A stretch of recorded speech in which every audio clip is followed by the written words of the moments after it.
Welcome to the Cowboy Office Show, where you'll experience expert analysis and epic discussion on key pillars of the equine industry, including sports, business, hobby, and the horse lifestyle. Your co-hosts are Jody Brainerd and Brian Dykert, industry veterans with over 120 years combined living the cowboy lifestyle.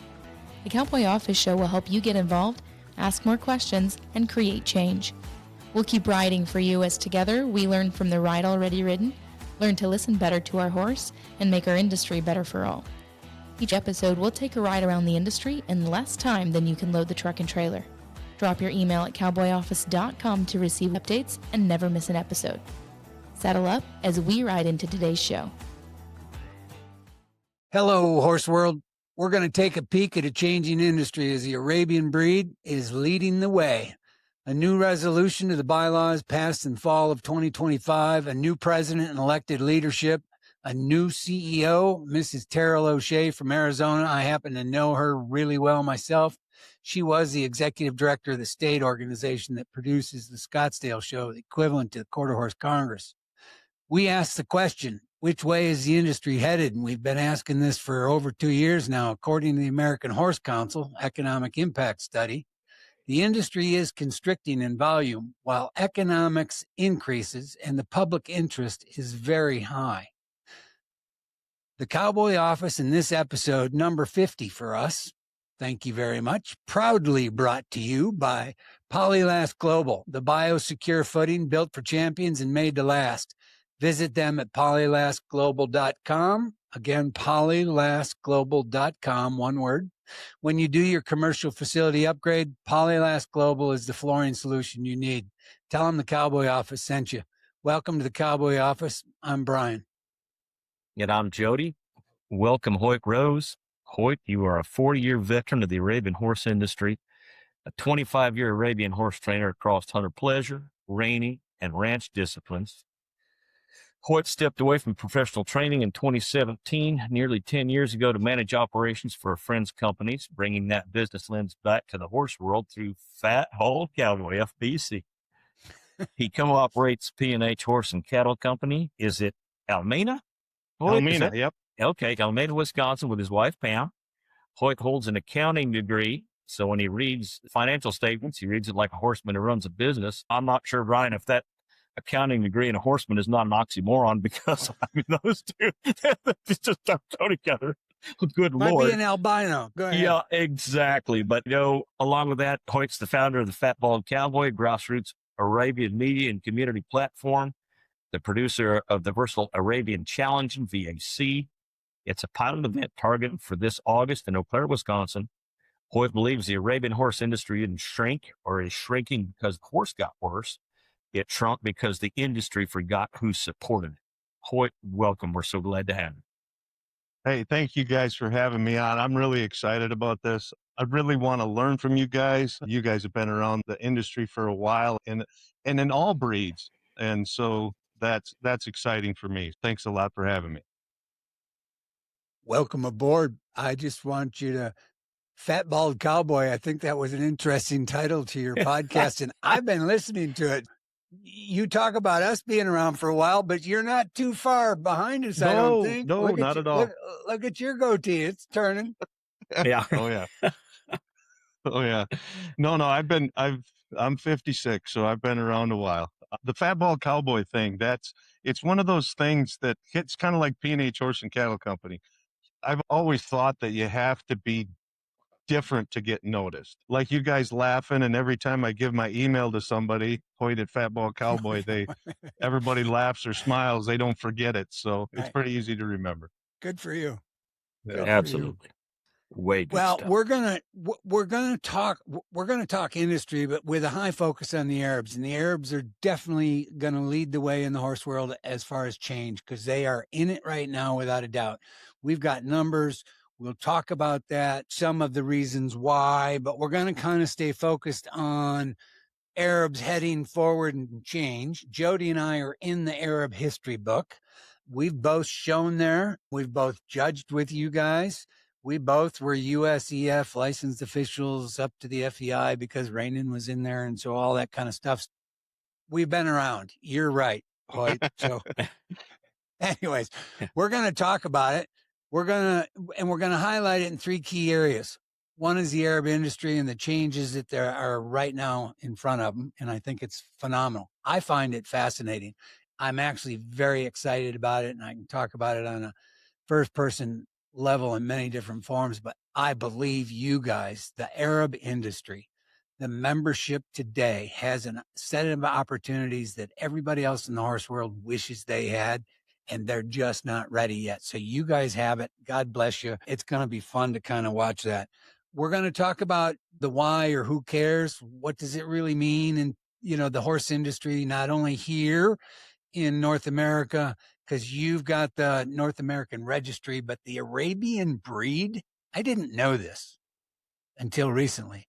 The Arabian breed is the largest, most volume breed on the planet.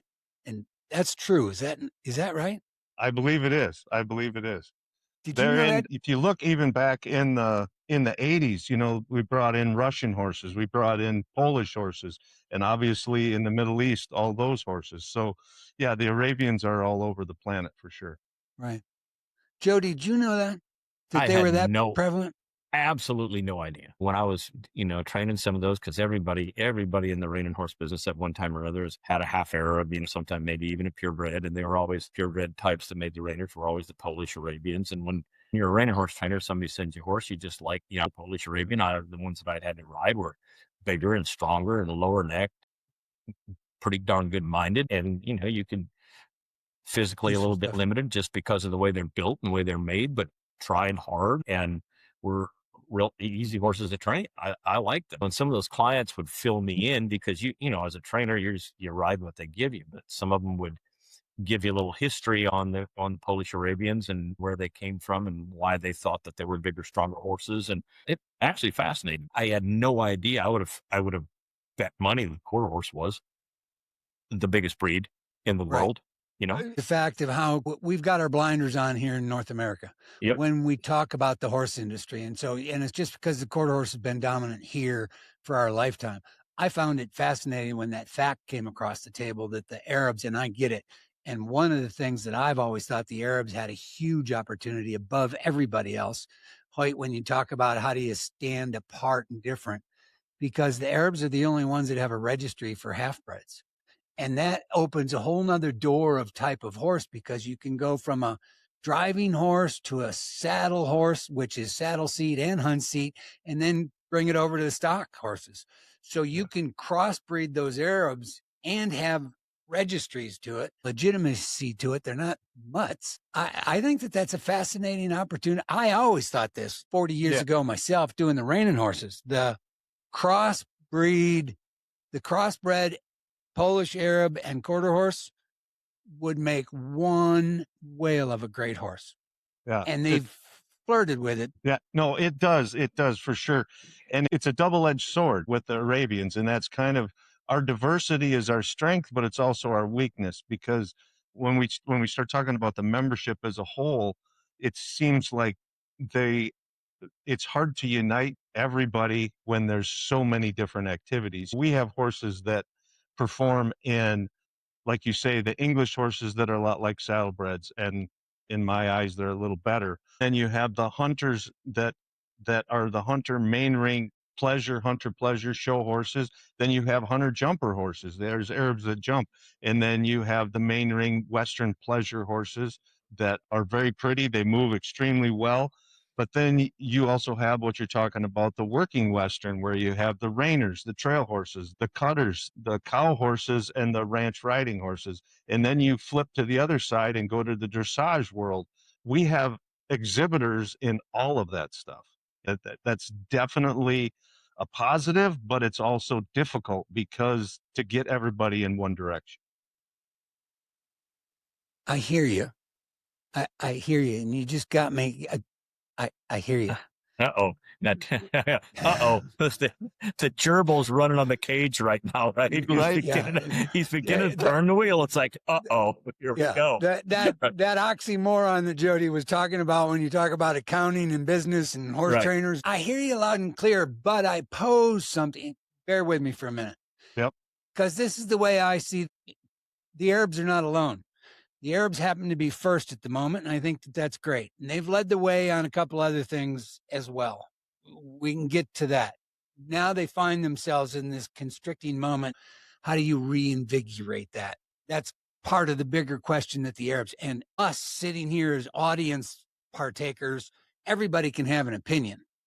I would tell you that your current leadership was voted to be there. They've hired some high level professionals, and the rest of us have to be a little bit respectful and patient. Let them do what we've set them out to do. I think, Hoyt, how do you unite a very diverse group of activity? This is the way I see it, because the weakness in the industry is it's trying to, the diversity in skill level, which is competition level, is actually too extreme. And that is the biggest pressure on all of them. I don't care.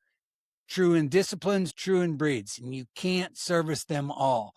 You guys can absolutely get focused on, can the diversity of use of purebred and half-bred Arabs be, you guys talk about it. You call yourselves the do-it-yourself horse owners. Well, there's your answer. Yeah.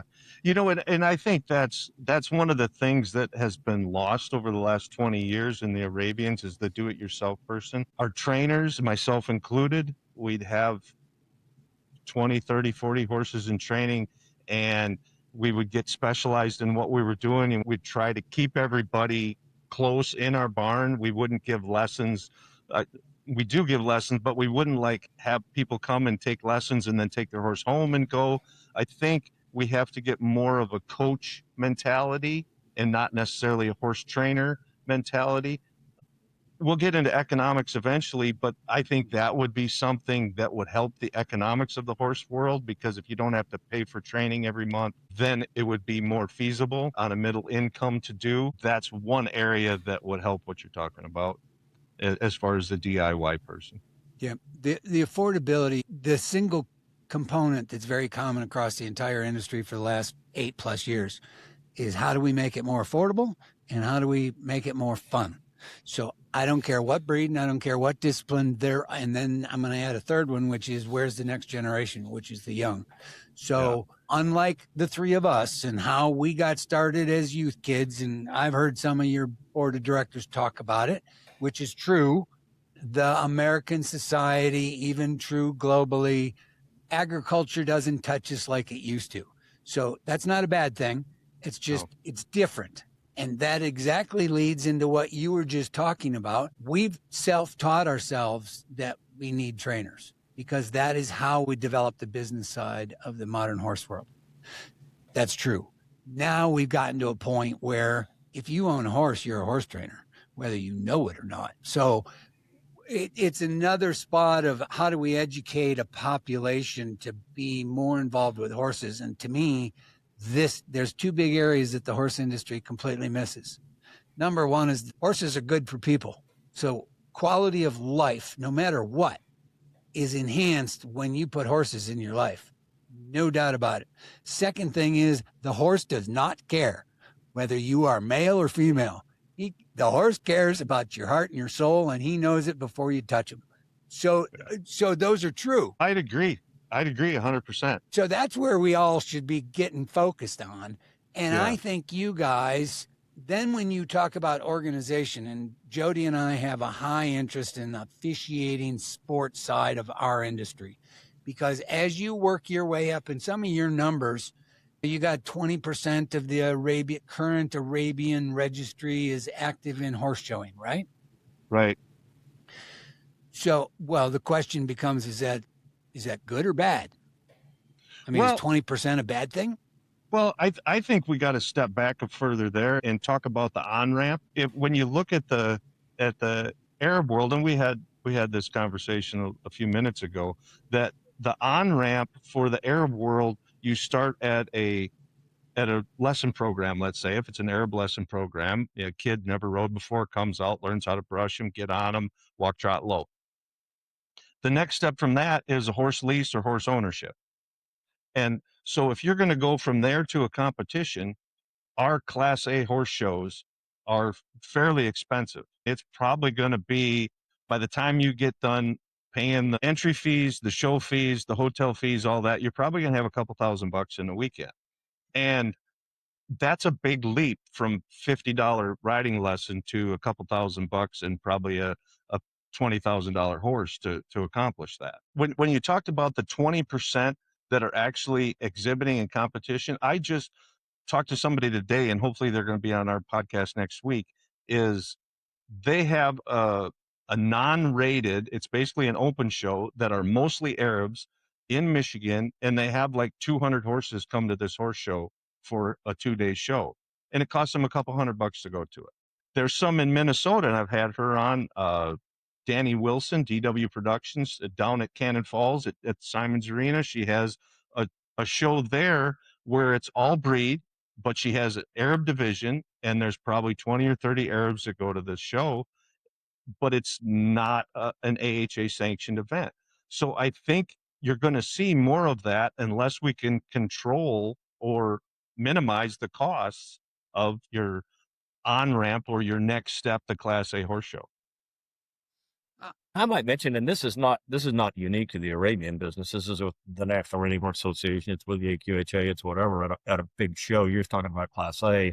If I would talk about a major event, the NRHA Derby or the Fitzgerald with its ancillary classes and or the AQHA World Show or their starter level world shows, the issue is, anybody that's on your board of directors or anybody that's in that management staff, they're, no matter if you think it's good or it's bad, it's about what you can do for them. And if you had that big stable and you're, at 10 head, you were a middle of the road trainer when you took 10 head to a show instead of 20 or 30 or 40. But those, like the NRHA, if I said, okay, here I am at 65 years old and I've got 2 horses that I want to take to the NRHA Derby and I want to go show, unless I know somebody that I can stall with, I'm a pain in their ass.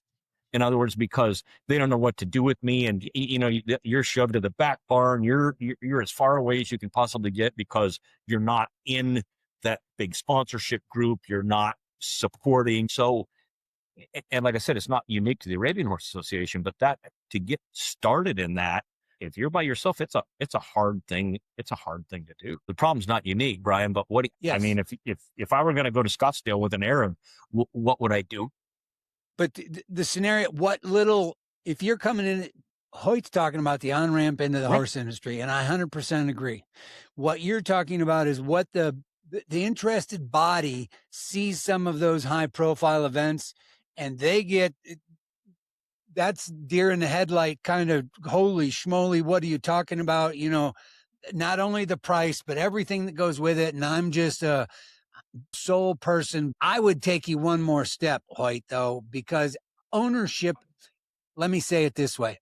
The horse industry is dead guilty of this, has been for my lifetime.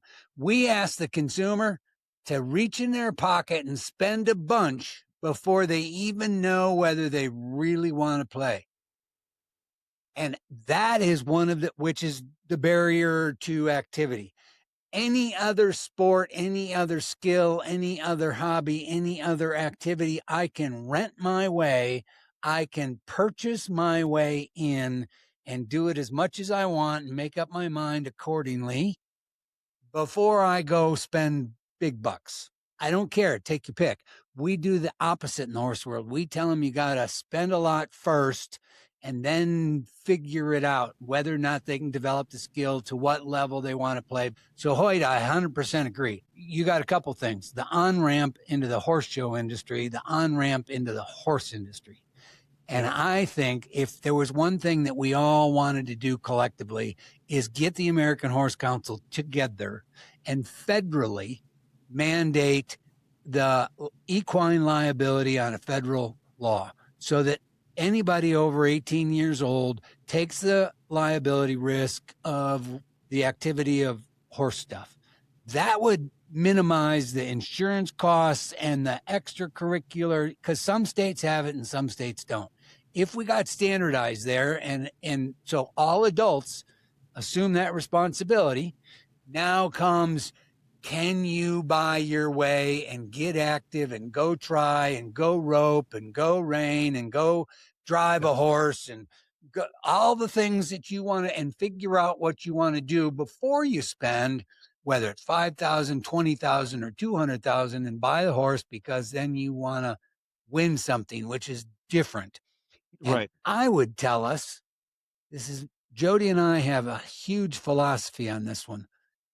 It's the amateur pro scenario. We in the horse world have tried to regulate what amateurs and non-pros can and cannot do. I think that that's archaic. Let's really get down. Let's make it the way it should be. And the point is, one is business and two is skill. And when you get to the horse show, it's a skill level function, not a business function. Yeah, 100%. And you got 2 points in there that I want to make here. So the Arabs have been working on very diligently, and I think doing a good job, the academy system, to where you can go to horse shows and show, and more shows are having those.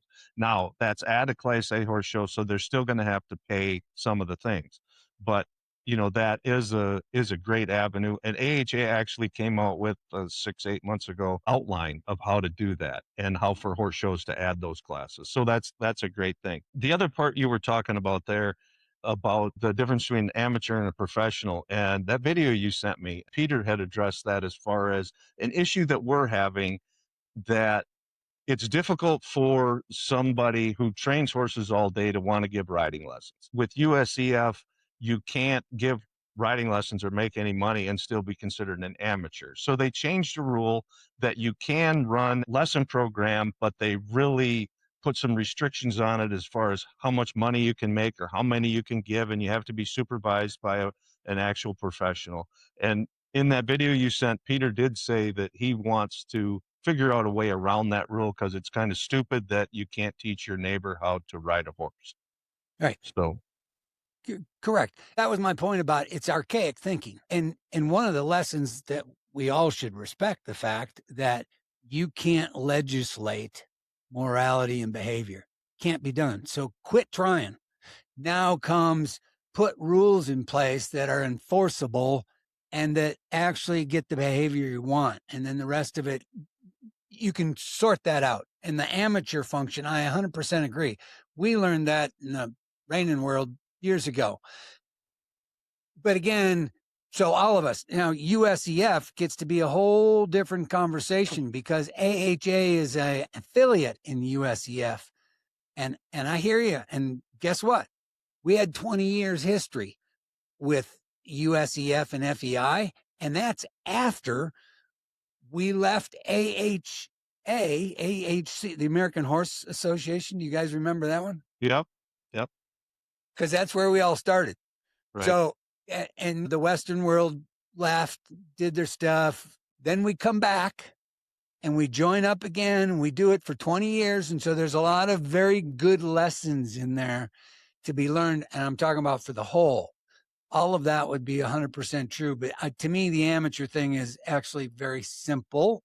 And the fact that, is it a bad thing for activity to have, if it's my neighbor or the guy across the street and he wants to come over and ride horses, for me not to show him step 1, 2, 3 because I'm worried about my amateur status? That's like stupid. Yeah.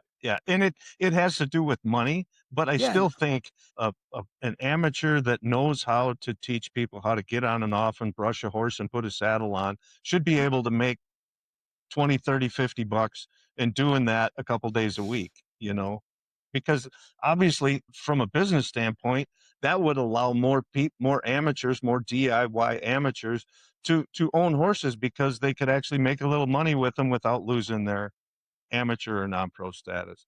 Another thing that the Arabs are kicking around right now is changing the level, trying to follow more of like an NRHA leveling program. It's impossible because we don't base all what we do off money. It's not impossible.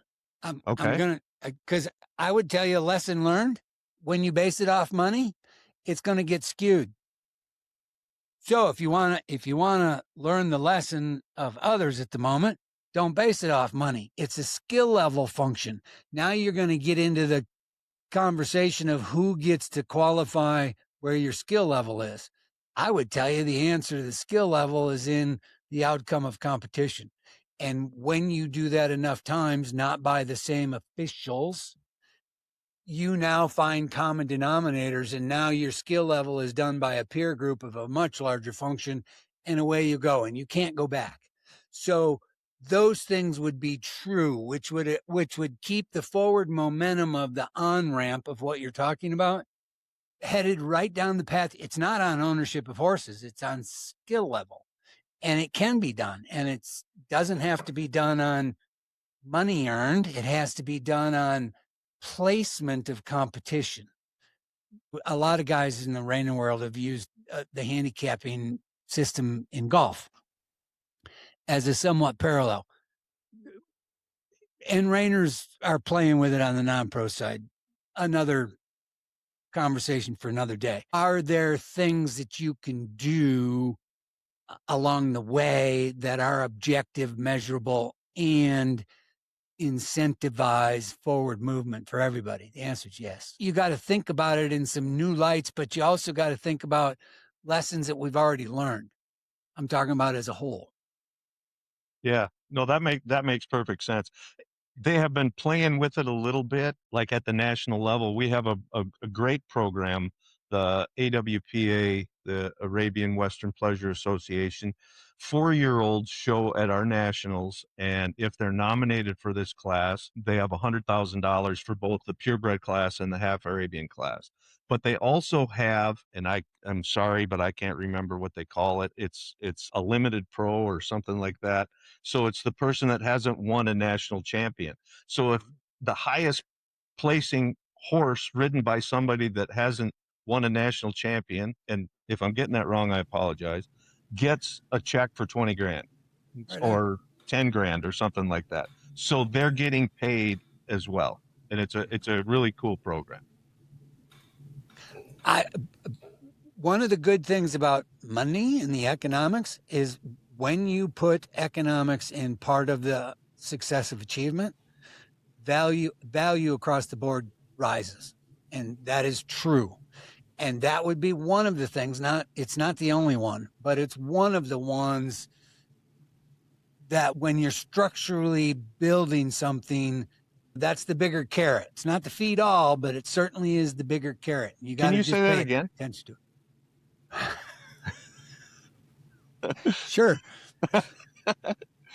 Economics, the prize money to be earned or awarded is a piece of successive competition, and it raises the value to all involved. That's true.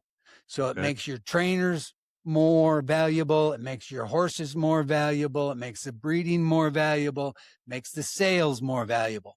All of those things are true, but it is not the feeding trough for all of it. And you can take any discipline, and they're going through that now. Reiners, all of them, cutters, cow horses, rodeo. How many rodeo guys are trying to make the NFR finals? All of them. Right. But there's a bunch that are starving, and there's only about 20 to 40 that have a good year and have a good lick. Now their life cycle is short too, but that's a different conversation because it's I love that, and I agree 100% with you that the economics of it, that it's hard to, well, for an example, I was the treasurer for the Arabian Reining Horse Association for a lot of years, and we had that fraternity at Scottsdale. And I also trained horses for Eleanor Hamilton, and she bred 20, 25 babies a year. She bred primarily reiners. When that thing started, we couldn't keep 2-year-olds in the barn because it was huge. Then everybody figured out that only one person gets that check, and it's only one check a year. And now there wasn't the demand for the horses anymore. So I love the analogy. What do we do about it is the question. How do we infiltrate that down? And I've listened to your guys' podcast, and I loved the comment that you had on Jesse Chase's when you were talking about infrastructure to maintain the top. Explain that a little bit. It goes back to the beginning when you were talking about the weakness of being very diverse as a breed. I would say that weakness is very It's about how do you service your diverse breed is a huge asset.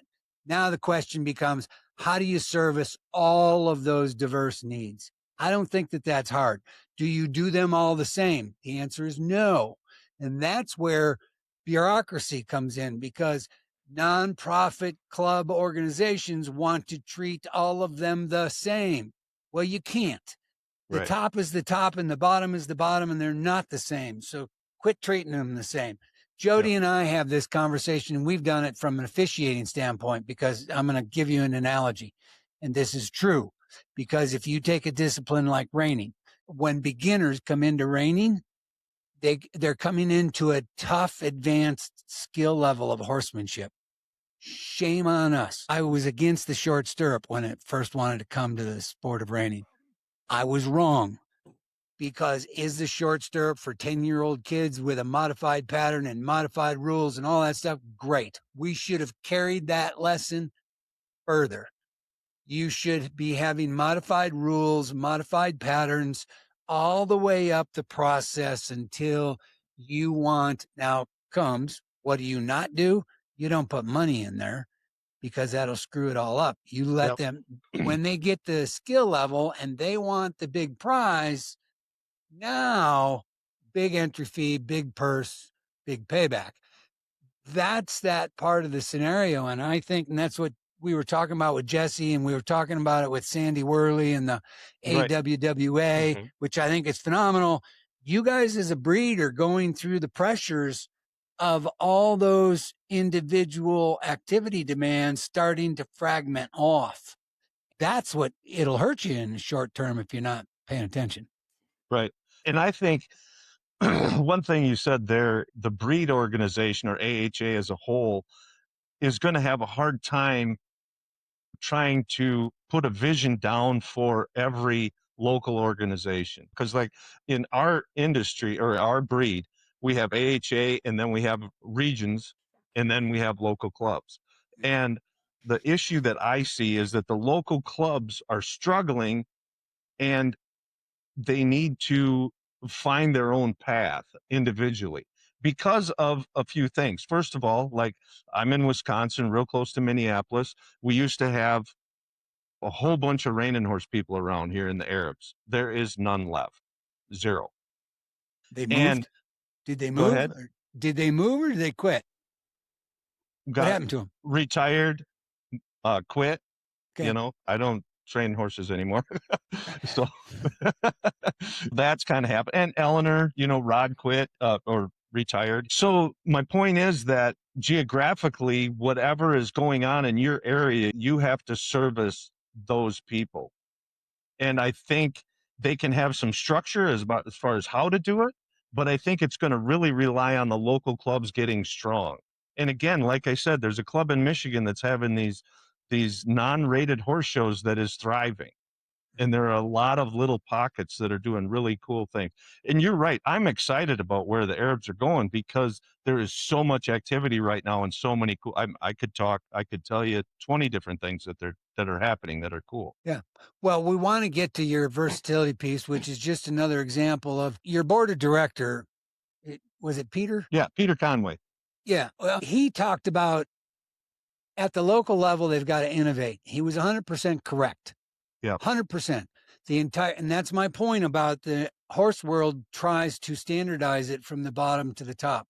That's where we're all going wrong. Stop. Explain. Do we need, pardon me? Explain. Is it the same for a beginner coming into the horse world, regardless of okay. I see what you're saying. Sorry. Should the rules, regulations, and class be the same for the beginner as it is for the advanced pro? No, it shouldn't. It should be tougher as you go up. Yeah. And all of those criteria would move with it accordingly. If you look at any organized activity, it's the way it works. It's good for us. Yes, we should be doing that, which is exactly what you're talking about, the innovation at the local level. I believe all of them in the horse world. The downside to the horse show production gets to be another conversation. Yeah. Because horse show production represents two big pieces of the horse world. One is organized activity, and two is competition, and then three is value. And it's because of those successes that the value of everything gets moving up. That's a good thing. It's positive. You've got to have integrity to it in order for it to be sustainable. That's the structure. Yeah, no, that makes sense. Now, when you get to competition, now there's three parts to competition, but two main parts, which is the competitor and the officials. And in the horse world, this is my direct view in the year 2026. We are dead guilty of where we've come from, and we haven't modernized. Very cloudy between officiating and exhibitors. You have too many people doing both the same. And they're mental, it's not intentional, it just exists. The mental conflict of interest, Jody will be able to speak on it at high level. We've lived it. So the point of the story is, again, how do you develop officials that actually minimize conflicts of interest as you go up in competition, and you have exhibitors doing the exact same thing? Those two things need to be moving parallel, not in and out of each other. So that's on the competition standpoint. I think innovating at the local level, God bless them. Let them innovate. Let them create. Let them get at it. The key is, where do the records go and who's keeping them? And does it matter at the local level? I pose that as a question. You mentioned the VAC, and this is just a harebrained idea that I had. Essentially, it comes out of the Arabian horse industry being so specialized in all the disciplines. We've lost what I would consider the versatile horse. When I was a kid, I had a horse, his name was Raph. He was a big Russian bred horse because I was a big guy. And I'm 16 years old, and I wanted to ride what they called stock horses back then with Jerry McRae. And my folks could afford 1 year. So I went and did that. This horse was 16.3 or something. For a purebred Arab, that was unheard of. I went and did that. But there I learned a lot of, I would call them horsemanship skills, as far as how to deal with horses, we actually broke horses as we were kids riding at Jerry's, we had to help them break horses. So, we learned a lot of things. When the horses were being a little hot, he lived in Red Wing, which has a lot of hills. He'd send us out the door. He'd say, go run up that hill 3 times. So we'd go do that kind of stuff. Then I did well at a regional show, and then I was done. Took the horse home.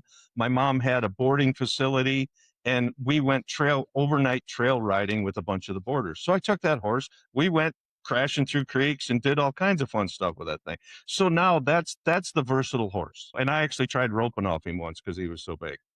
He was kind of fun. Yeah, he did all right. How'd he do?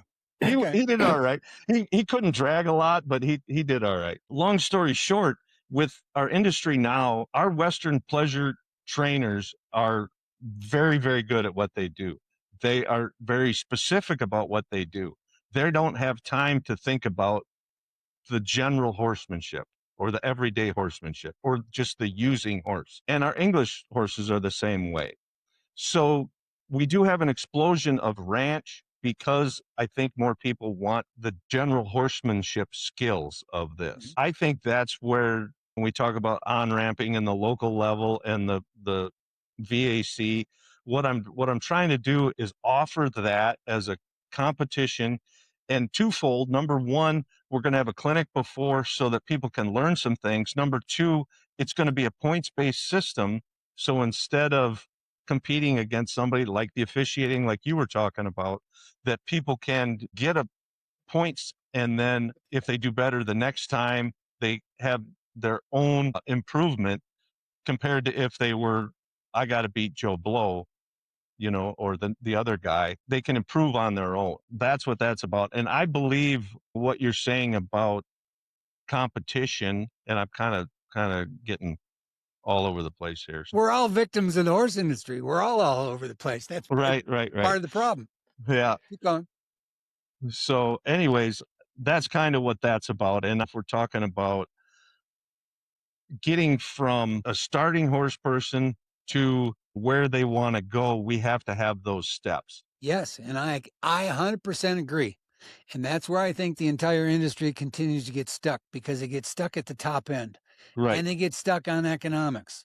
which is how do you balance the books and how do you rent a big facility and all that stuff. But you can even look at the industry. I'm going to take us back a touch.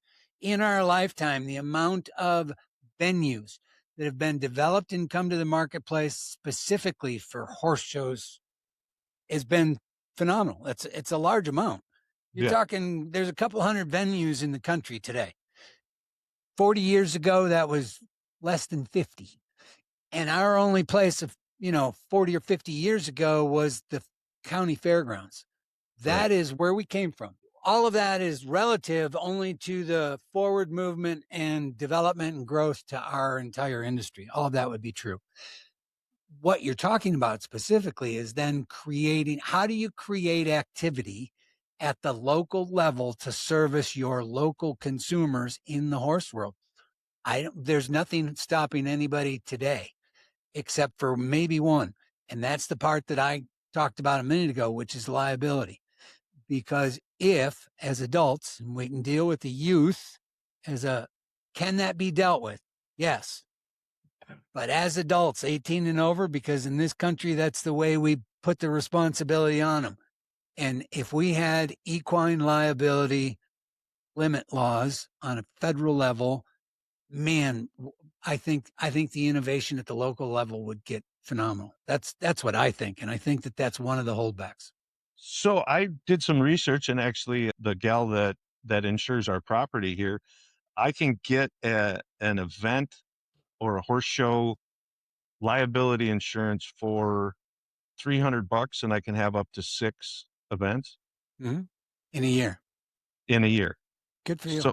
So that right, that's what I'm saying. I don't know as the liability end of it. I think the more concerning part is the lesson program liability of it, because I know our insurance has tripled since we started. Right, but I can also take you to a few other states. I would bet you the liability, because you're in Wisconsin, but if I took you to New York, Pennsylvania, you would see the liability completely different. Oh, okay. Way that makes higher. Sense. So, I got you. Which again, you got states. Insurance is regulated at the state level by state commissioners. So but it's really about what's the risk, which is about where's the lawsuit coming. It's just the way it works. So in equine liability law, if that was federally across the board, I think it would just flatten stuff out a little bit, and it would make easier to be innovative, because you're right. That's not cost prohibitive to then go do a bunch of activity. But if you, I don't know, I know New York. I used to live in New York. I ran a horse program in New York. I was in the horse business in New York. And do you know, being in the horse business, I had studs and machinery were those two factors made my insurance at the top of the risk pile. End of story. That's true. Yes. And so now that's the state of New York. State of New York's wacky. So I got a question on that. If they federalized it, would that decrease New York's liability insurance for farms and increase Wisconsin's liability insurance for farms? Maybe. Maybe, because it's all got to get carried out. But what it would do is decrease. Well, the lawsuits would go way down, because you can't sue somebody for stuff that you're responsible for. Yeah, that's the point to that story. Right. Yeah. That makes sense. One of the issues in the horse world is because you got a horse. So, and he's a flight animal that is somewhat unpredictable. So you've got to teach people the right way along the way. I think we're more than capable in today's time, which is different than it was 30 and 40 years ago. So all of that could be modernized. That's where I was going.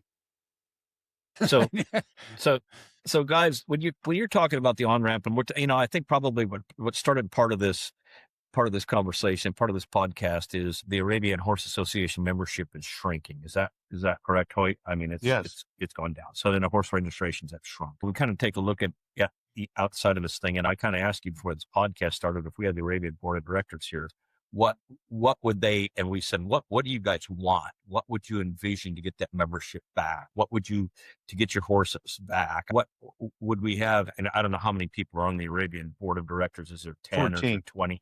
How many? 14, I believe. Okay, 14. So would we have 14 people unanimously decide that if we came up with this great idea, we would all do it? Or they're a little bit more diverse than that because somebody says, well, my best interest is a little bit self-serving. A lot of times that's what happens with the board of directors because you're volunteering your time. I'm assuming that they're not being paid to be on the board of directors. No, they're all volunteers. Right. So when we talk about an on-ramp, first of all, you talked about when you were young, riding with Jerry McRae, whom I knew very, very well a long time ago, and you were trail riding and you tried roping, and Brian, the same thing. I would say that, the horse business, Brian, you talk about the love of the horse and people, and that is absolutely true. But the horse business is a social event, and it's based on being social. It doesn't matter if you go trail ride with your friends or you want to go to a horse show or you want to go to a roping. It's not just the love of the horse, but it's the love of the horse when you're doing it with someone else. I think that part of the solution to that problem, how many, let me ask you this, and just because nobody's ever thought about it this way, I don't think. When I was a kid growing up, I loved it because it was probably 5-1 girls to guys when I was showing. You know what I mean? It was the most awesome thing to be in the youth in the whole world. When you're 17 years old, it's all, hell yes, I'm going to this horse show, right? So is the Arabian business, is there more women in the Arabian businesses than there is men showing in competition? Well, in the amateurs, for sure. Yeah. In the kids, most definitely. Professional level is different. Professional level's different. Yeah. Even with us, obviously. But the professionals only make a living basically off the clients, right? So, I mean, they're at some point in time, they're dealing with that. So, and by their nature, my wife, Amy, would just be in here probably hitting me with a frying pan if I said, well, you're social. That's part of the reason that you do that, girls, because they get in a group and it doesn't matter if they're trail riding or if they're taking lessons. I mean, I was given lessons. I'd have 10 women and 2 guys here, and they'd come in and it was an all-day affair because that's what they enjoy. That social occasion, when you talk about an on-ramp and you talk about those small shows being successful, don't you think that that's why they're successful? Because people are looking at that at that level like it is a social occasion, not just because they're going to compete because they're trying to beat each other, but they're actually enjoying what they're doing. My question to you both would be that. And if that's the case, if I'm trying to look outside the box here as far as not looking at liability, and I'm looking at about how I don't mean to digress, but I had a young girl come to one of the Oklahoma State's reining camps a few weeks ago, and she is from Kodiak Island, Alaska, right?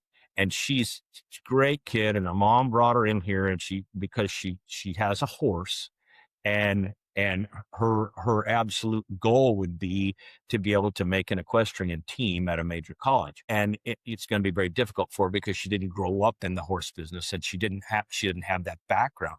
But she came to the reining camp and she can ride. And of course, I friend her mom on Facebook.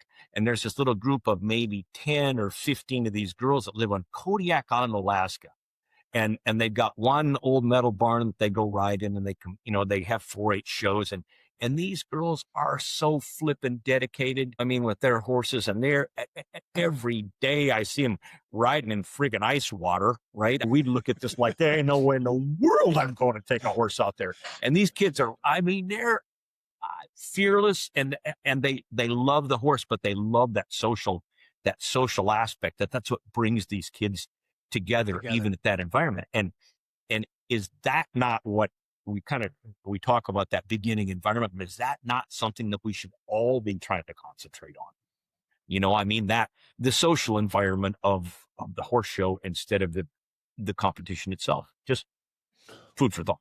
Yeah. And I agree with you 100%. I know that some of the issues that we've had on the Arab world, and probably in other breeds, is that they've been trying to do that for years, to where they'll have barn parties or whatever.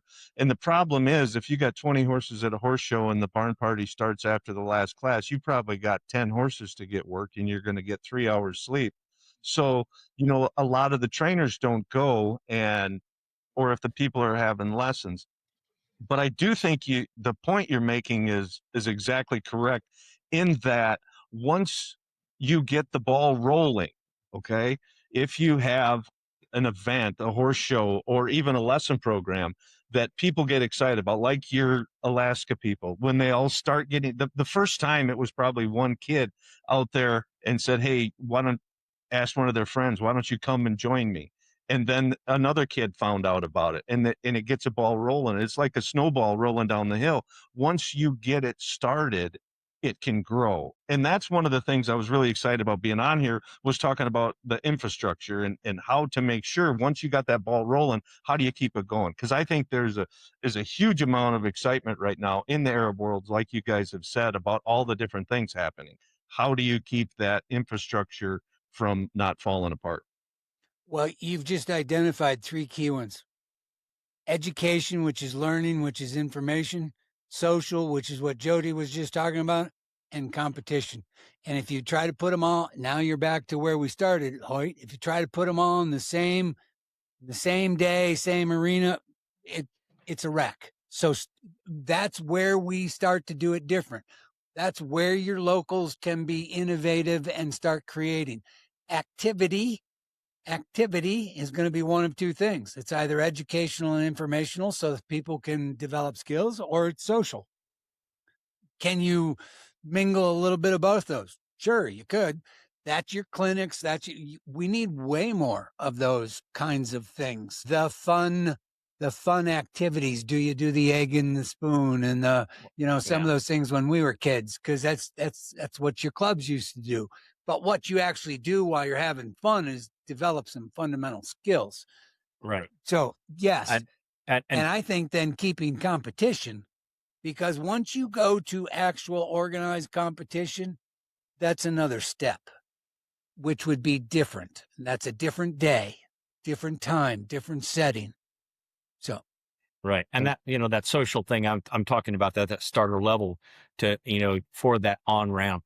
It's different than the Scottsdale social level because I've judged there before, and it's like, who in the hell is having the barn party tonight? Because, somebody's having if it's not bands and bells and whistles and, food lines and catered everything, it's like, that's a social occasion. That's different than trying to get people involved and started. So yeah, I think sometimes, again, we've talked about it, we want to beat the horse to death, but that's that upper end again that controls a lot of what the industry does, and it's always about money. So yep.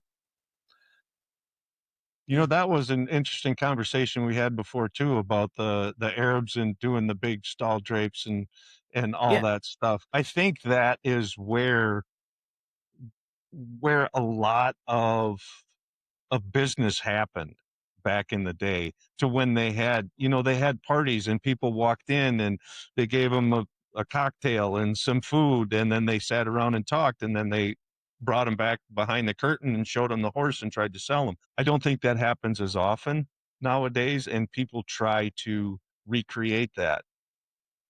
I do think that times have definitely changed in so many aspects, from rural to urban, and we haven't got into that subject yet. But you look at the obvious, there's way more people living in the city than there is in the country, and not everybody owns a 50-acre farm anymore and have a couple beef cows and a pig. So it's just a different world.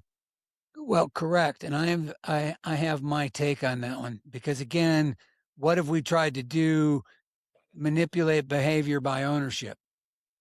And I would tell you it's not working. If you look at all the numbers and do all the analysis, it's not working. So let's do something different and see how it goes. And we'll go back to, because do I believe that ownership of a horse is what dictates peer-to-peer competition? No, the answer is no. And Jody hits this one a lot. He's phenomenal. It's skill level. So it's really about how do we analyze and measure skill level of riders and drivers so that they are competing against like peers, not what horse you do or do not own. And who cares? Honestly, who cares if you lease it, if you create a business arrangement and you got it for a month, a week, a ride, or whatever? Honestly, who cares? Good for them. Okay. So that's how do you level out the competition? It's not in horse ownership, it's in skill level. And you don't average back. That's a one-way path. It is. And I would tell you, even Jody and I were having fun not too long ago because the prime time for professionals in the sport of reining has been 50 and 55 years old. And Jody and I are now both over 65. So, and he says it the best because between 40 and 60, we can all compete your horsepower. Over 60, your body starts to change. Stuff is not. So anyways, the skill level absolutely moves by biology after 60. Got it. Can we do that in the horse world on the skill level? Of course we can, but you're not going back. You're not going back, and you're never going to be a rookie. You're never going to be a novice. You're not. Right. You're just going to be a senior citizen. That's what you're going to be. So where do we go with the breeding end of it then, and the registration numbers being down? If we talk about leases and that, who's going to own them? Who's going to breed them? I think the opportunities are unlimited. I think your breeding will increase when the market demands more because of activity, period. And, Okay. The education is they're not a dog. Yes, you can have an emotional bond with a horse. Absolutely. And we should be selling that. But it's a different one than you don't buy the puppy and raise it. That takes a different skill level. Where do you want people getting into horses? Go get the middle-aged, broke senior horse. Let the horse teach the rider. And then they can take those. That's where that would be the proper process. And the minute that happens and you get when you have a overabundance of people wanting teenage horses and they're all willing to spend whatever they're going to spend on it, watch everybody start breeding and training them. How do you make that good broke horse that everybody can go ride and do with? Yeah. That's where it is. Well, that's where I think we're having trouble with the Arabs right now is for an example, Pam, my wife, has trained quite a few ranch horses, done quite well. And if she's got one that's any good, she can sell it in minutes. But then there's one that's not so good, you can't give it away. Right. So I think our market right now is so vast and not a lot of people want us to spend that year of riding to get one to the point to where it's broke. They want to go buy it done so they can do it tomorrow. Right. And they want the good one that they can go win on at a big horse show. So we need to find the path for those average horses and the people that want to take them and get them broke. I think I tell you something that happened to me, and I'm 15 years old, maybe. So you know how long ago this was. And Jack, my dad, had met Ray Hunt and Tom Dorrance, old Tom. And so he sends me to Elko, Nevada, and I'm 15 or 16 years old to see Tom Dorrance and Ray Hunt together. I didn't even know who these guys were, but a lot of trained reining horses, even at that time, you kind of want to challenge these guys because at that time when they were just starting, it's like, how in the hell can you guys be worth a shit, right? Well, Tom Dorrance was, phenomenal horseman. I couldn't say enough good things about that guy. And he was old then. Thomas, the horse is always right. The horse is always right. And he, I don't even want to kick his leg out from underneath him. He said he'd get up and dust himself off at 75 years old and say he didn't mean it. And I'm like, bullshit, he meant it. I don't agree with him. But just around the question and answer session at the end of the day, I said, trying to be respectful, I said, Mr. Dorrance, don't you believe that, and at that time, you didn't say handicap, you said retarded. And I said, don't you think that some horses are just like people? They're born retarded? And he goes, yes. He said, but then it's up to us to find them a job to do. Right. So he, even at that time, that horse that's not so good, he needs to compete against horses that are not so good. Yeah. And he, and be it on prize money, be it on, the novice horse level, but taking it to a different level, right? That horse needs to compete against just like the riders do. So it's up to us to find a structure that he has a job and gives him a chance to develop instead of going they used to go to the kill pen. I've been out of it for a long time, but Yeah. yeah, there's a way to do it. Yeah. And I guess that's one of when I got into my long rant about RAF was the Arab people. It's hard to find people that don't want to be at that upper end. Their goal is to be the greatest Western trainer or the greatest English trainer or whatever. But the general horsemanship is hard to find. And subsequently, I mean, like, I still start horses because we can't find people to do it. There isn't a lot of people that want to do that anymore, at least in our breed. Do you find that in other breeds? Oh, I don't know. 2-year-old guys the guys that can start horses are level full. I mean, they can't fit another in the barn because they're, it's like guys that start horses. It's agreed. I mean, there's not a lot of people that want to do that. And believe me, they've got a lot easier to start than they used to be 35 or Brian's age, 40 years ago. Right. Those things buck your ass off. And now, they're, They'd hurt you. yeah, exactly. And meant it. So, right. Right. Yeah. But, yeah, Jerry used to say, get up there or don't come back, that kind of thing. Yeah. And I was paying him. Yeah. Yeah. And you did it. Right. Right. So, yeah. See, Absolutely. to me, that's where, again, as an industry, that's where we're missing it. Are there plenty of people that could be very comfortable doing those jobs in our industry? The answer would be yes. Do they know it? The answer is no. And so again, how do we're back to the structure, and are there business places for those career functions? Yes, there are. Yes, Yeah. there are. Does the average person know it? No, they don't. They only know what we continue to preach and push, which is a lot of it's driven by dollar and competition.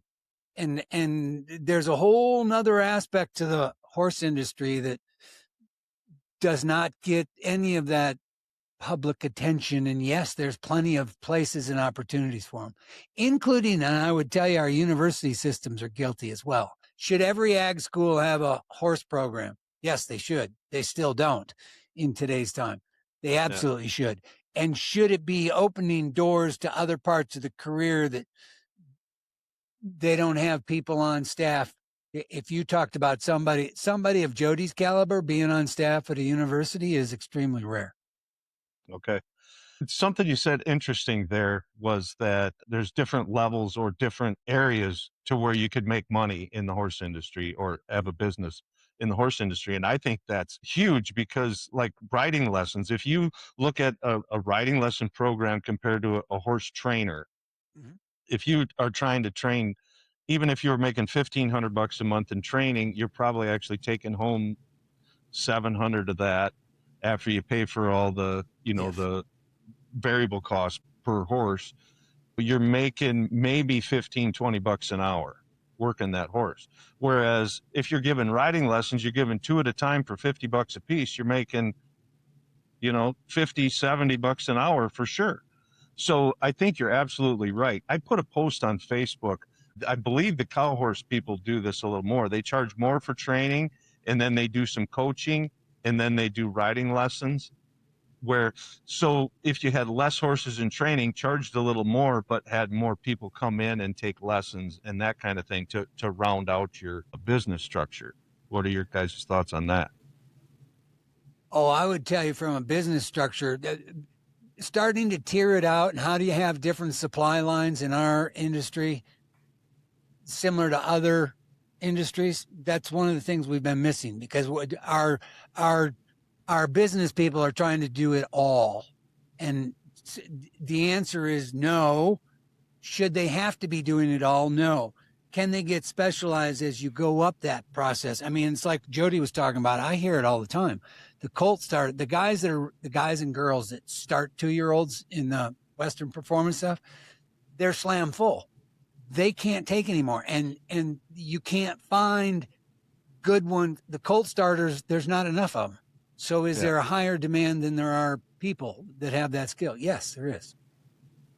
I'm just using that as a parallel. all of those would be true. Having the Pony Club has been around for 50, 60 years. That is the primary feeder to the hunter jumper world. And they do a phenomenal job at starting those kids. And so by the time they're teenagers, and you're going to find X of them, end up at the Olympics. Okay, but they all don't go. So Right. the Pony Club has had that figured out for a long time. Why don't we, again, copy something that works? Yeah, for sure. For sure. Yeah, exactly. And it's like, Brian, and you and I've done the same thing too. And Hoyt, you may even have, since you've had enough time in it. But I mean, I actually had trained youth kids who came back, and now before I retired, started training their kids. Teaching their kids, coaching their kids, because it's another generation, because the mom loved it, got out of it, but now my daughter's in it. And here we go again. Yeah, it's an affair of the heart too. The horses are, and families and parents are saying, good for the horse, good for the kids. And yeah, a lot of stuff is positive. Yeah. In that. Yeah. So do you guys have in the quarter horse world, or stock or the cow horses, reiners, do you have like local competitions? I'm pretty sure you do. Yes.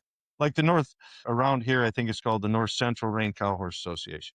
Okay. Mm-hmm. And a lot of those events, they have all breed parts to it. Sure. And so when you were talking to Sandy about the AWWA, and that eventually she wants to make it the WWA, is that Yes. where it's going to head? Which is an all breed. Right. Do you think that is a better avenue to have discipline specific events and have more all breed stuff? Or do you think that the breed should try to manage all of it? The simple answer is you're on two different parallels.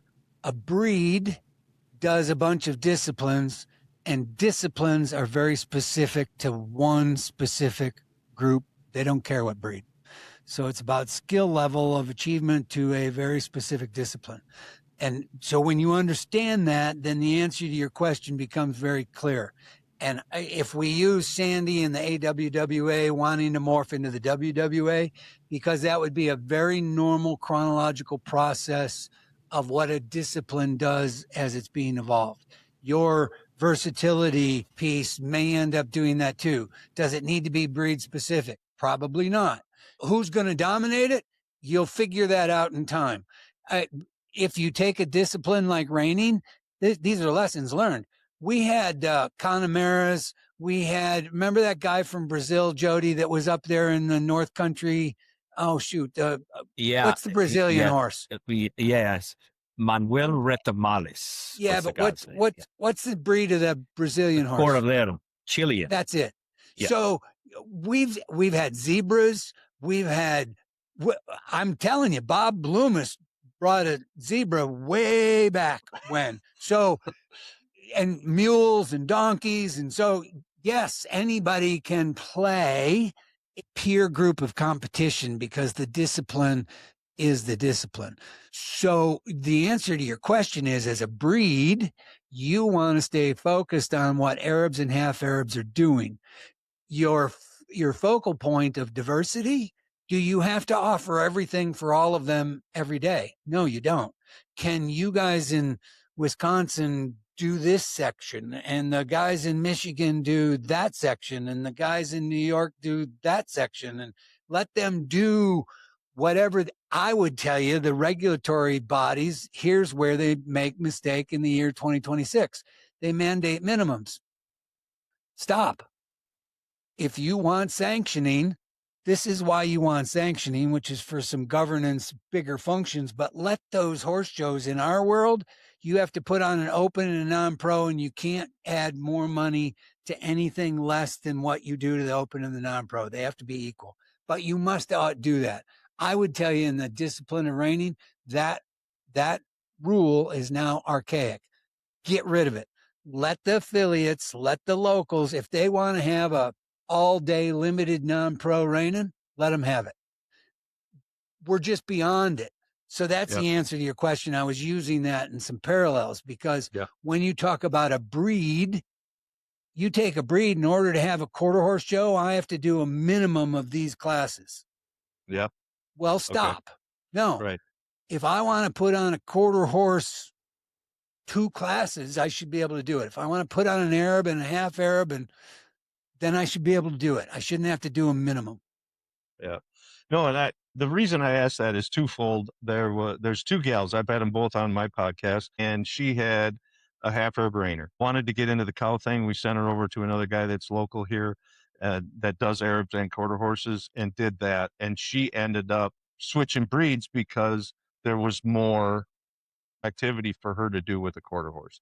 She found it more, she called it utility. Sure. Another person has an Arab and shows at some Arab at some Arab shows, like primarily in the cow horse and the ranch, but she shows primarily at the quarter horse foundation shows because they have all breed shows and there's more people there. And this kind of stems back to what you were saying, Jody, about the camaraderie and the experience and the enjoyment of it.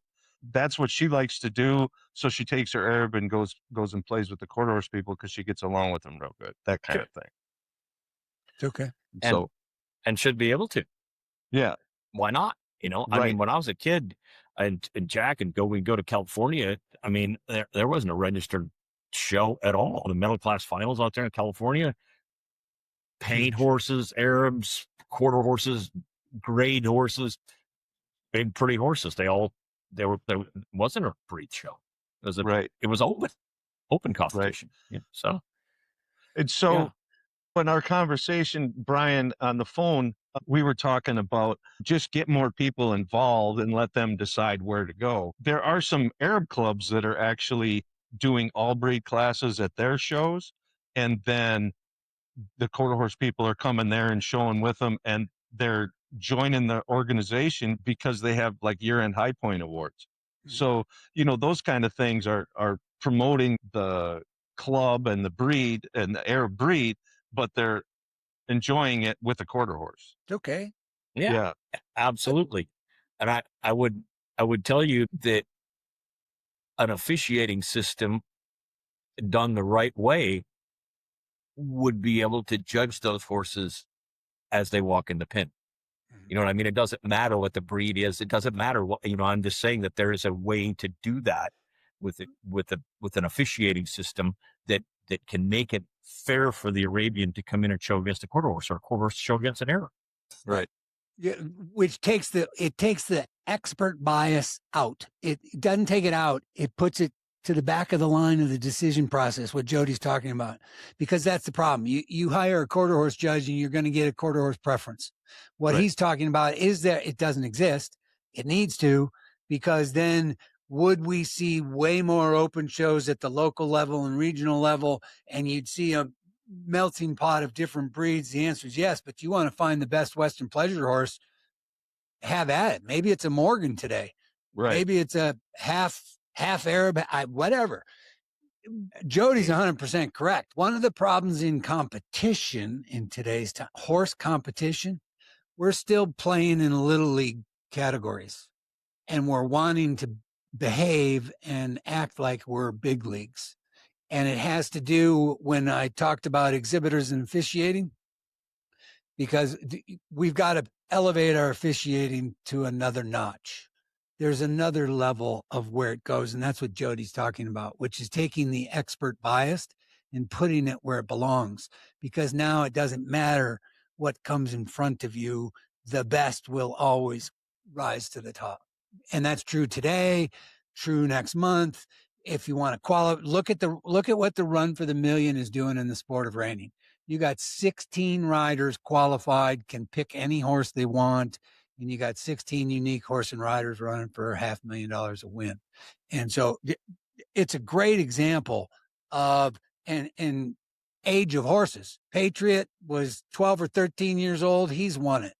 Spook's Got a Whiz didn't win it, but he goes back and then he's 15 or 16 years old. It's a parallel to what you're talking about. And I think you're both on it when you talk about the open, but it's the officiating piece. And can we do that at the local level that will actually elevate those officials over time, because that's where it all starts? The answer is yes. So Jody, explain that again. I'm really interested in that, because I think one of the components that I see, that I believe in the Arab world, that why ranch and dressage is growing so much, is because it's a points-based system. So how do you unobjectively or unsubjectively do a comparative class such as Western Pleasure? Well, I think, and Ryan can add to this too, but like I said, your trail classes or your ranch ridings or whatever, they're relatively easy, because I'm 1 to 10 points on the bridge, and I'm 1 to 10 points on the gate, and I'm 1 to 10 points on water. But if you go to a Western Pleasure class, first of all, from an officiating standpoint, we are deciding where do we want our top line to be. I mean, it doesn't matter if we say I have 25 professional trainers from all disciplines, and we say this Arabian pleasure horse, by the Arab description of where this horse is supposed to carry himself by Arabian standards, and this is in this spot. And AQHA says, well, this is where I want my tail to hang. And the Arabian Horse Association says, I want my tail here. So we say tail carriage doesn't matter. It really doesn't matter. If a horse is using his tail, that can matter. But where that horse carries his tail on balance point, that doesn't matter. But we are agreeing, where do we want our top line in our Western Pleasure class? Doesn't matter what the breed is. Where do we want our top line? What's an acceptable range? Is it here to here? Is it here to here? We don't want it down low. We want a horse to be balanced. We want him to move like in a balanced fashion. So it doesn't matter what the breed is. Here's where we decide that we want it. And once we establish a set of norms across whatever these horses are, then we create the point system to mark the individual ways that horse moves, at a walk, a trot, a lope, a backup, how his expression can play into that part. Just like an Arabian horse, expression is very important to them. So right. And would I like to see a quarter horse with more expression? Oh, hell yes. Would I like to see them walk instead of crawl? Hell yes. But we can establish a set of norms, and we can create that and judge those horses on an equal basis. We just can't go by your rule book and by my rule book. We have to make one. Right. We got to make it. The answer, I'd like to see him lope, Jody. So yeah, hell yeah. They'll get beat. They'll get beat by the other breeds by just loping. So yeah, exactly. So Hoyt, the answer is actually quite simple, because what does a point system do to officiating that other subjective group classes don't have? It's the subjective decision measurement of, it's how do you have accountability versus just somebody's opinion or preference. That's what you're asking about. And the answer becomes yes. The only thing can you do it? Yes, you can. The only thing you have to do is limit the volume per cut. So if you're at an open show, so it's the volume of horses you're going to bring into that rail class at the same time. That's the only thing. Well, guess what? That's not hard to do, because if you're at an open horse show and if the number is 15, then you have 2 cuts because you got 28 in it or whatever that is. That's actually cool stuff. So if you're at the open show and you have 2 cuts and you pull out the top 5 of those 2 cuts, and now you're in the top 10, and then you get your winner out of it, you just made some people had a great day. So the answer is not hard. You've got to put a little bit of work into it, and you got to quit thinking about how we've been doing it and how we need to do it. So that's the answer. And Jody's point is 100% correct, because norms define standards, and the standards get measurable. So that's the sequence, which is very different than the horse industry for 100 years has been based off an expert's opinion. And I think we're just beyond it. We have plenty of experts. We need to minimize the opinion, and we need to get officiating into a thing, because if you want more people to play the game, they got to understand it, and they got to agree with how it comes out in competition. You know, and it's interesting, and I don't know if we want to go this direction today, but when I watch a horse, I think about the swing phase, stance phase of their legs. I think about where their bone connects to their shoulder and their hip, and how that leg comes down, if they're swinging equally in front of it and equally behind it, equally left to right, obviously, all of those things. And went through judges school, and for the Arabians, I judged, I had a large art card for a while. Those things don't ever really come up. Do they come up in other breeds? The answer to the simple answer is no, they don't. Okay. One of the weaknesses, and that's an example of what I was talking about with the scrutiny needs to go up as you go up in competition. Because if you get to the nationals,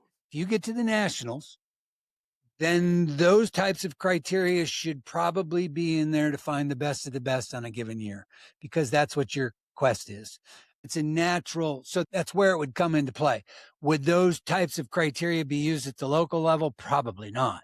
No. But again, as an industry, can we be doing some of those things?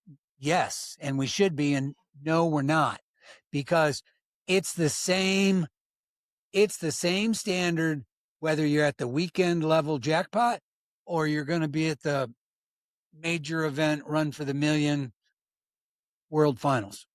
It's the same standard. And I would tell you, it's not serving today's industry at all. That's a bigger statement all of us are guilty of. But if you look at a local level, it's pretty easy. You know, two of them Correct. take the wrong lead, and Yeah. one of them's running off. You know, but They'll then sort you get to the national level, then they all look the same. That's my point. Right. And that's where your criteria would go up. But you got to tell your exhibitor pool that this is the way you're going to do it. Then you got to hold your officials. You got to teach them, but then you got to hold them accountable too. So are you saying that then we also have to start with the learner judges or the new judges at the local level and seeing all those and then they have to get their feet wet for so long or so many until Yes. they get to do it. And that's kind of how the Arabs do it, but there's just not enough judges, you know. Well, because you don't have enough shows. Yeah, exactly. Right. Correct. All of those, the entire modern horse world is dead guilty of exactly what you talked about. And we do we all do a terrible job of developing officials in equine competition. That's true across the board, including USEF and FEI. They don't develop officials. They regulate them. That's all they do. Right. What do we want is what other advanced sports have, and there's a lot of lessons in there. And could we be way smarter and develop an even more phenomenal product? I believe that answer is yes, all day long. I get amazed that we're still not. Yeah. Well, and when you talk about phenomenal product, I mean, think about reiners specifically. You look at them 5 years ago, and then 10 years ago, and 25 years ago. The differences in those, and that's happened exponentially in the Arabians. Hell, I remember the first time I went to Canada. Not everybody got the Canadian nationals. Not everybody got the correct lead, and now, if they're not sitting in that bridle just perfect with their ears forward, excuse me, and moving perfectly with their hind legs striding up under the rider's feet, they're not gonna place. Yeah, not going to get a check. That's it, right? I think that's, and Brian and I have talked about this many times with the reiners too. And it's like, I mean, and we've talked about those horses that people don't want to go compete on, and maybe they're not as good. You've got your upper end, and those guys are going to go compete for a national championship, and they're going to, that's why they're professionals on them, and that's why they're good. Or even the highest level amateurs on great horses, or hell, on a given day, they could beat an open rider. You know what I mean? It doesn't matter if Tina Schumacher's showing a reiner. She's a non-pro. She'll kick your ass, and she's got the potential to win the run for $1 million easily. So, but what I'm saying is that Brian and I have talked about this handicapping. We call it a handicap, but you can interrupt. You can't go back down. So if I have that horse that's at my tier 2 or level 3 horse, I can enter him in the 5, but that 5 horse can't come down and enter in my level 3, because that's where my horse sits through his competition, or where he's placed, or based on the last 10 shows that he's had. There's a way to do that. and everybody shows at their own level, and your numbers can stay the same or grow without people saying, well, shit, I can't go. I'll get my ass kicked. Well, no, you can go. Right. Because you're going to show horses at your level. So do you guys do concurrent stuff, concurrent classes? Because that's one thing that I've tried to figure out if we could do. For an example, a lot of people say that the shows are too long because the Arabs have a bazillion classes. Well, instead of having a novice class and a limit class and a mares and geldings class, do you think there's a way to do a rail pleasure class concurrently like they do with the reiners, where they all run, but points go to different classes? The answer is yes, but I would tell you to caution us as an industry, be careful. That's not the answer is not running more classes concurrently. That is not the answer. How do you, the question you raised and the pressure from the consumer, the exhibitor, the owner, is our horse shows are getting too long and too expensive. So the pressure is, how do we produce a horse show that is not so long, not so boring, and not so expensive? Running concurrent is not the answer. Different day for different activity. 100 horse, I'm going to use reining as a discipline example. 100 horse, 9 division concurrent draw is not the answer to efficiency in the day, because 100 horse is going to take you 12 hours to run anyways. 9 divisions in it to create 100 horse draw is not the answer either. What's the answer? Day X with 45 horses and day Y with 50 horses. That's maybe they're 2 weeks apart, a month apart. Maybe it's today and tomorrow. Now you got a different sequence as far as what does that all look like. But in the horse show world, let me just pose this one as a thought-provoking idea.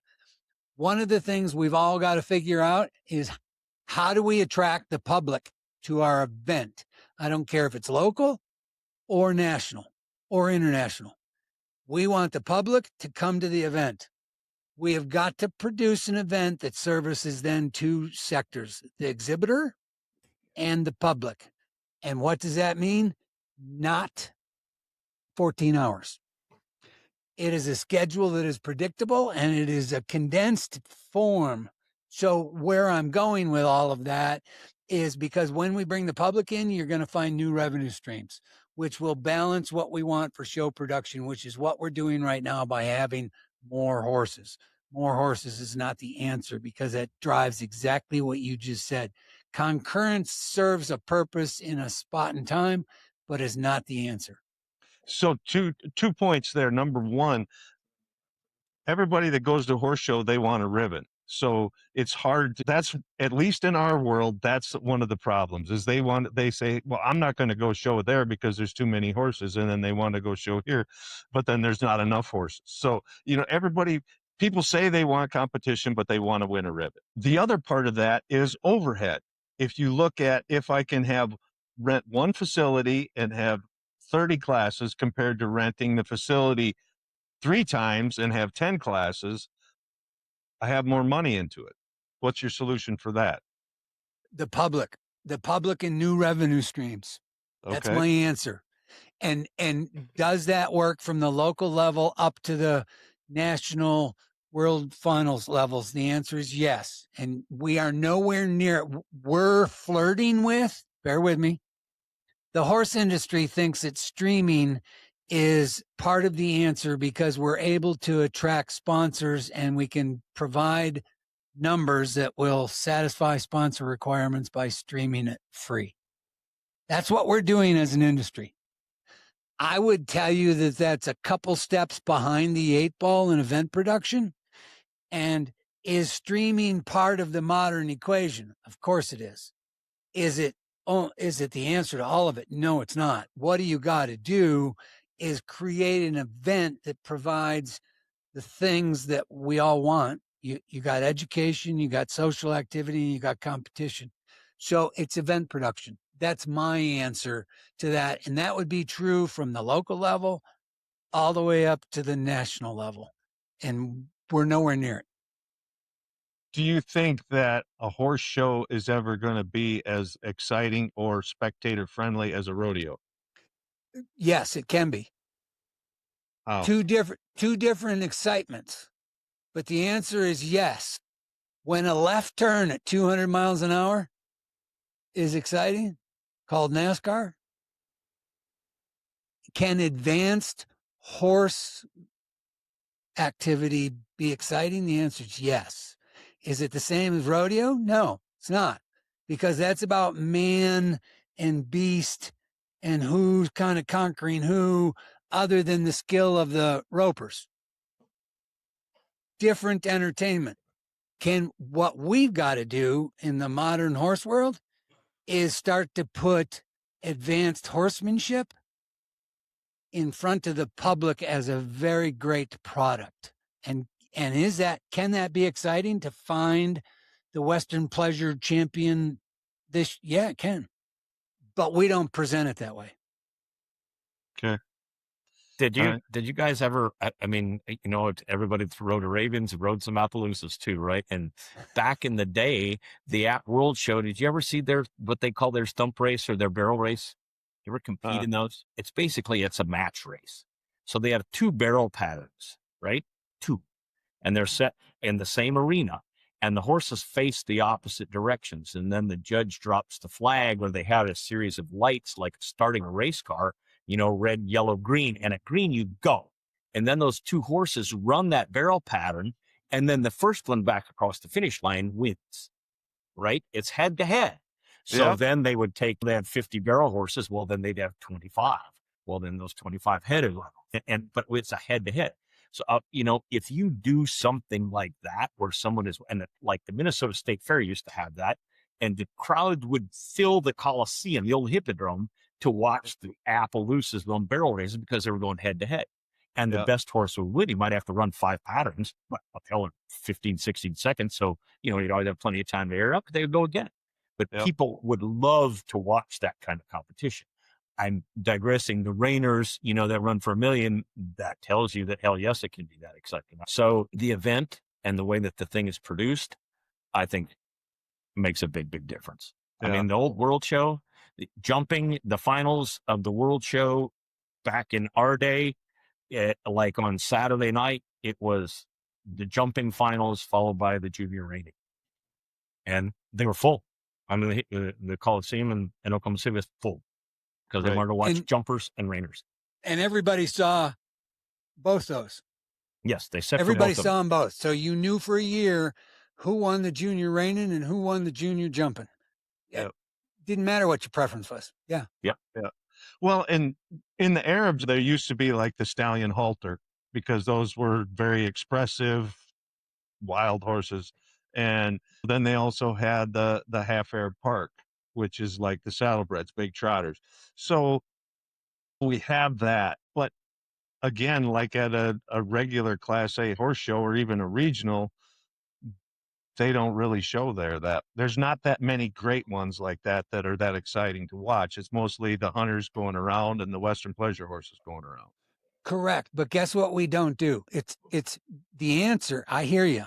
Is it the same at the local level as it is at the national level? No, it's not. No. And the presentation at the national is going to be that much more, which means anybody that would go to a local or regional should be motivated to also go to the national, because it's going to be that much better. If we were getting it right, that would be a normal cycle of events for all of us, regardless of which wheel in the industry we're partaking in: officiating, production, exhibitor, fan, supplier, being breeder. All of those things would be true.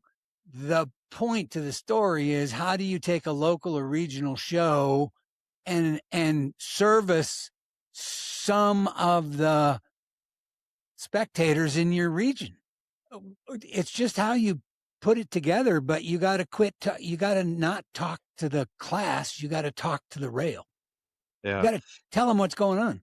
And that's Lindsay Reinhardt from Michigan, she went to a show and they sectioned off part of the crowd or the seating, and she sat there and explained every class that was going in for half a day or something like that. They've done that out east. Scott Brumfield did it. God, I can't remember the name of the horse show.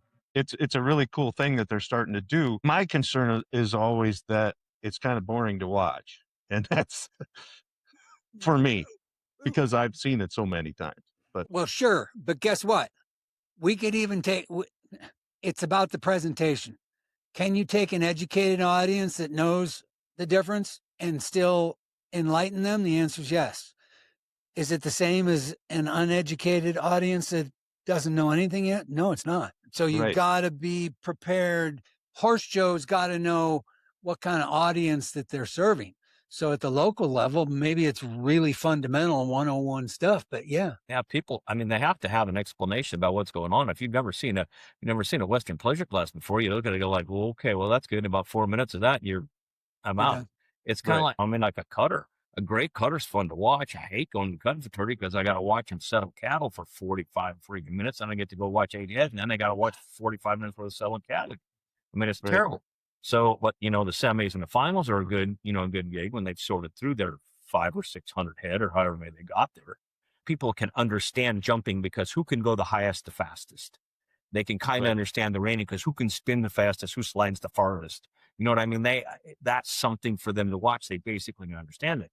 But unless you've got somebody, I always thought that because there is no play-by-play on the Western Pleasure, or say that, that ranch riding, if you can pick your phone up and listen to Terry Bradshaw tell you about the Western Pleasure horses or about the halter horses and what's Yep. going on in there, then I can watch it on my phone and watch it happen live. Then all of a sudden I've got a different gig. So, Yeah. I think people need to understand what's happening and they don't know. Yeah. That's Well- another interesting thought is technology. Yes. I think there's a lot of stuff we could do there. Oh, we haven't even scratched the surface. Right. Right. Not even scratched. This platform and what the three of us are doing, if it was 10 years ago, we wouldn't even be able to do this, let alone have No. the conversation, let alone offer it up to the rest of the industry. Right. You know how many people think and will either agree or disagree with our three views? A lot. Right. That's healthy.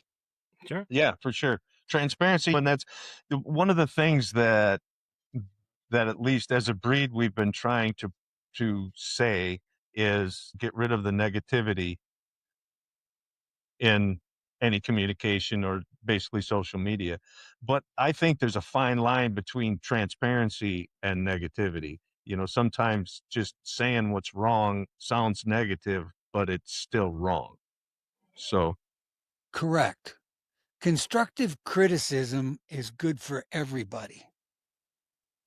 yeah. Being a butthead is a different story. But we can all identify that. The authenticity, well, again, what does this platform do? It lets the audience sort that out for themselves. We don't have to convince them one way or the other. If they Right. don't like us, they don't like us. Okay.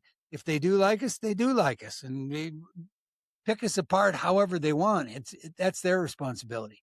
We're not trying to take them in any given way. We're actually trying to have a somewhat intelligent conversation about a changing industry and an industry that has an abundance of opportunities. There's no doubt about it. So One more thing that I'd Yep. love to get into. When we were on the phone, Brian, we talked about the comparison to Top Golf and that promoting golf and what can we do in the horse industry to attract people maybe on a digital or electronic avenue that could promote horse riding. Oh, I think that one's easy. And Okay. this is what I think it is. If the horse industry would get out of its own way and take the breeds and maybe even a few of the disciplines and do a collaborative effort, how do you attract the answer to how do you attract the next generation is through technology. And what would I already have how would I fund it? Is I would get all my major breeds and all my major disciplines because I would create a Game Boy equestrian It's an open discipline sequence of activities that displays all the things that are out. You can have the Morgans in the air. So if you want to do saddle seat, here it is. And you can set up your horse and do all the stuff you want to do. Yeah. That's what I would be doing as a collaborative effort that, again, takes the horse industry. Why are more people playing golf today, even football? John Madden revolutionized youth in football through technology. Yeah. Tiger Woods in golf did it with golf. And what else did Tiger do? Not only attract a whole nother generation, Tiger made golf cool. If you remember, golf is a fascinating case study because golf as a sport was a very elite, very stuffy, hush hush, only for the royalty group. Remember that? Yep. They made golf, one of their barriers was that it was elite. They made golf cool. And the minute they made golf cool, which was the ball cap, the polo shirt, have a little fun, short sleeves, they quit the stuffiness and look at what it's done. It's a fascinating case study. Are those relative to where we are as an industry, and how do we attract the next generation? They'd already know what horses and our disciplines and our activity would be about by the time they were 6, 7, 8 years old, which are now ready for a club. So away they go, but they already know what the game's about. That's the way I do it. Yep. That's a great idea.